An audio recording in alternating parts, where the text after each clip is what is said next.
Séquence mode maintenant, découvrez la tenue officielle de l'équipe de France des Jeux 2024. J'enlève mes lunettes, j'ai trop mal aux yeux là, j'essaigne. La collection signée du créateur Stéphane Hopfol pour le coq sportif inclut des tenues de compétition, d'entraînement et de représentation, 150 000 pièces pour 900 athlètes présents. Messieurs, qu'est-ce que vous en pensez ? C'est votre goût ? Encore une fois, hein, les goûts et les couleurs ne se discutent pas. D'ailleurs, j'en ai profité, sachant qu'on parlait du coq sportif d'ailleurs, de porter un produit du coq sportif qui a été une collection de notre chère école Sports Management School. Alors, on est tout en sobriété ici. Sincèrement, pour ce que je vois sur les tenues des athlètes aux Jeux Olympiques, j'ai les yeux qui saignent.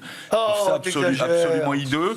Je trouve que, ouais, effectivement, un créateur de mode qui sort ce genre de choses, c'est absolument abominable. Il n'y a pas de sobriété. Je ne vois pas de ligne directrice, de ligne artistique. Et pourtant, on est sensible à ce genre de produit. Mais typiquement, est-ce qu'on imaginerait acheter ce genre de produit pour aller faire du sport? C'est absolument impensable. Je pense que si vous avez fait du sport avec une tenue comme ça au Bois de Boulogne, vous vous faites tirer à vue par les chasseurs. Sincèrement, au démarrage, quand je l'ai vu, j'étais un peu circonspect. Après, je me suis dit, finalement, ça ne va pas toucher forcément les sportifs, mais les millions et les millions et les millions de gens qui vont regarder et qui vont voir quoi, on va dire des tenues de fête. Ça fait années 80, ça fait un peu les Jeux de Los Angeles. Ah non, mais Franck, je suis désolé. Années 80, il y avait le fameux survêt Adidas en peau de pêche, en faute de pêche, voilà. Hein, où on laissait derrière la fermeture éclair, mais quelque part, ça se portait plusieurs années. Là, ce truc-là, j'ai l'impression qu'on va les brûler. En revanche, il faut qu'on aille un peu plus loin parce que je préfère les tenues de l'handisport. Elles sont beaucoup plus sobres. Elles ont bleu, blanc, rouge qui représentent un peu plus le côté sportif de haut niveau, un peu plus esprit compète.